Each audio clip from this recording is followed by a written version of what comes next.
Magandang umaga sa inyo mga ka-wild, Kuya Rumpong ng Wild Room TV. Ayan, naglalakad po tayo ngayong umaga na ito dahil medyo maulan at nakakatamad maglakad. Ayun, nauna na nga yung mga kasama ko. At buti na lang medyo tumigil yung ulan at dito tayo ngayon sa creek dumaan dahil dito tayo tinuturo ng ating GPS.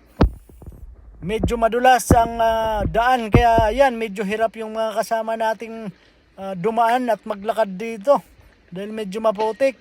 Single file lang po ang lakad natin dyan mga ka-wild dahil dahan-dahan lang tayo at baka madisgrasya tayo. At ito na, nakita natin tong isang water dragon na madalas lang dito makita at wala yan sa ibang lugar katulad ng sa atin sa Asia.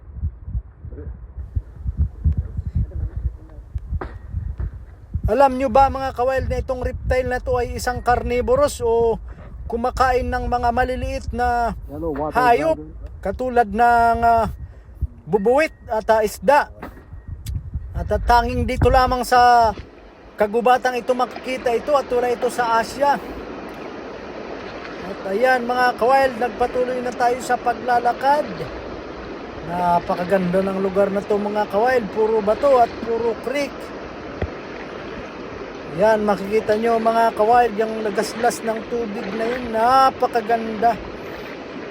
Di natin alam kung saan nanggagaling yung ilog na yan. At ito, nagpatuloy pa rin tayo dyan mga ka-wild.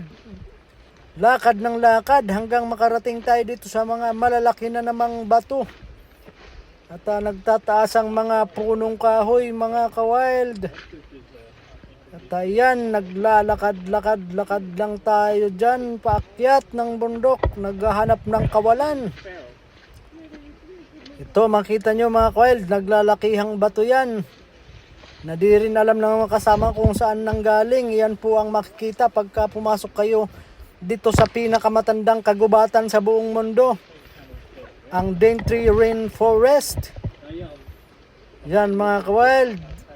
Wala pong buhaya dyan at mga igat lamang ang nakatira dyan sa mga ilog na yan.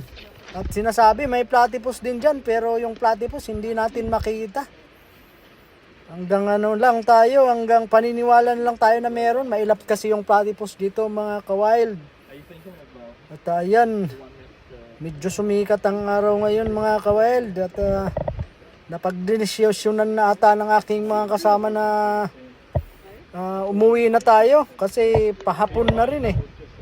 At yan, bukas na lang ulit tayo magpapatuloy mga ka-wild. Hanggang sa muli, pakisubscribe naman po ang aking channel para sa susunod nating mga video makita nyo yung ating mga matutuklasang lugar, ganda ng halaman at ibang hayop. Hanggang sa muli, Kuya Rumpo.